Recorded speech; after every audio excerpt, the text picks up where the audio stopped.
Industrial sociology के अंदर हम पढ़ रहे हैं सामाजिक संरचना पर औद्योगिकरण का प्रभाव। इसमें हम बता रहे हैं कि विवाह पर औद्योगिकरण का कैसे प्रभाव पड़ता है। विवाह प्रत्येक समाज में एक अनिवार्य सामाजिक संस्था है। इसका स्वरूप समाज में होने वाले परिवर्तनों से प्रभावित होता है। भारत में विवाह एक धार्मिक संस्कार माना जाता रहा है तथा इसे निश्चित रीतियों एवं धार्मिक नियमों के अनुसार संपन्न किया जाता है। प्रत्येक जाति के विवाह उसी जाति में तथा उस जाति की रीतियों के अनुसार होते रहे हैं, लेकिन इस व्यवस्था में औद्योगिकरण से प्रभाव पड़ रहा है। विवाह पर पड़ने वाले प्रभावों को निम्नलिखित विवेचन से स्पष्ट किया जा सकता है। विवाह की आयु में वृद्धि। भारत में बाल विवाहों का प्रचलन था। बहुत छोटे छोटे बालक बालिकाओं का विवाह कर दिया जाता था, लेकिन औद्योगिकरण ने शिक्षा एवं तकनीकी ज्ञान की सुविधाओं को प्रभावित किया है।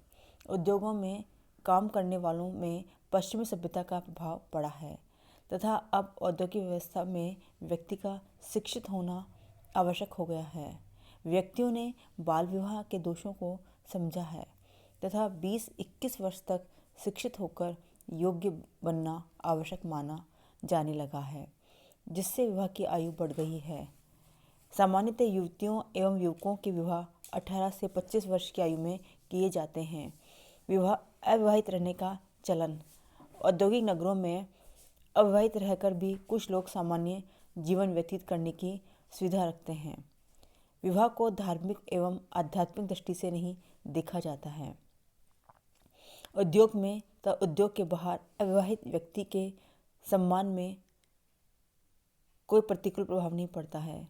विवाह न करके भी युवक एवं युवतियां वैवाहिक जीवन की सुविधाओं का आनंद ले सकते हैं तथा विवाह के कारण उत्पन्न होने वाले उत्तरदायित्वों से बड़ी आसानी से बच सकते हैं।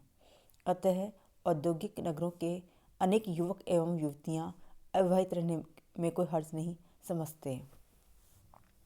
अगला पॉइंट है विवाह एक सामाजिक समझौते के रूप में। औद्योगिक व्यवस्था में विवाह एक धार्मिक एवं पवित्र संस्कार के रूप में नहीं माना जाता है, बल्कि एक व्यापारिक समझौते की तरह धर्मनिरपेक्ष सामान्य संबंध मात्र रह गया है। विवाह करने का उद्देश्य धार्मिक एवं आध्यात्मिक नहीं है, बल्कि जैविक तथा आर्थिक रह गया है। अंतरजातीय विवाह। एक विशेष जाति के विवाह उसी जाति के अंदर होते थे। युवक एवं युवतियां एक ही जाति की होती थी, लेकिन यह प्रवृत्ति भी अब टूटती जा रही है। उपयुक्त लड़का या लड़की यदि किसी दूसरी जाति में भी मिलता है तो जाति के बंधन पर ध्यान दिए बिना विवाह कर दिए जाते हैं। पहले उच्च जाति के लड़के का विवाह निम्न जाति में हो जाने पर जाति के अशुद्ध होने की बात कही जाती थी, लेकिन शिक्षा के प्रसार तथा जाति प्रथा के विघटन ने यह अब सामान्य बात कर दी है कि उपयुक्त वर वधू मिलने पर विवाह कर देने में कोई भी बुराई नहीं माना जाता, चाहे वे किसी भी जाति के हों। प्रेम विवाह। पहले लड़के का विवाह करते समय लड़की का विवाह करते समय लड़का देखने एवं पसंद करने का कार्य माता पिता करते थे। अब इस प्रथा में परिवर्तन आ रहा है। लड़के तथा लड़कियां कारखानों व कार्यालयों में साथ साथ कार्य करते हैं। वे एक दूसरे के संपर्क में आते हैं तथा एक दूसरे को पसंद करने पर उनकी मित्रता प्रेम एवं विवाह में बदल जाती है। वे माता पिता की इच्छा के विरुद्ध भी इन विवाहों को कर लेते हैं। पहले समाज प्रेम विवाह को अच्छा नहीं मानता था, लेकिन अब ऐसा होने पर बुरा या अस्वाभाविक भी नहीं माना जाता है।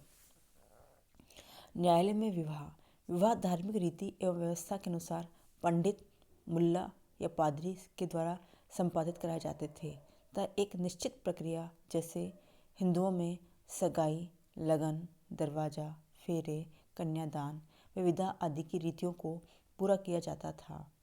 लेकिन अब इसमें परिवर्तन आ रहा है।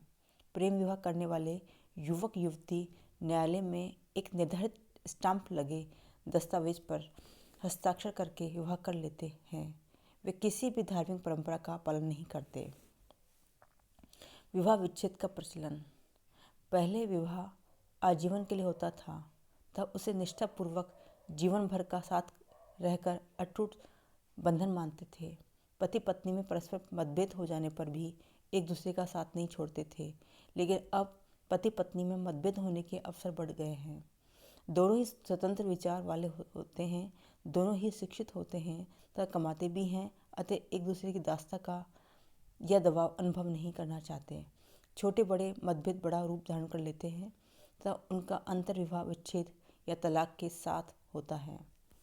इस प्रकार विवाह अब केवल औपचारिक, आरोपित कर्तव्यपरायणता एवं धार्मिक बंधन नहीं रहा है, बल्कि दो प्रबुद्ध प्राणियों का समझ बूझकर एक दूसरे को वास्तव में प्रेम के योग्य मानकर एक दूसरे के स्वतंत्र व्यक्तित्व को विकसित करने का साधन हो गया है।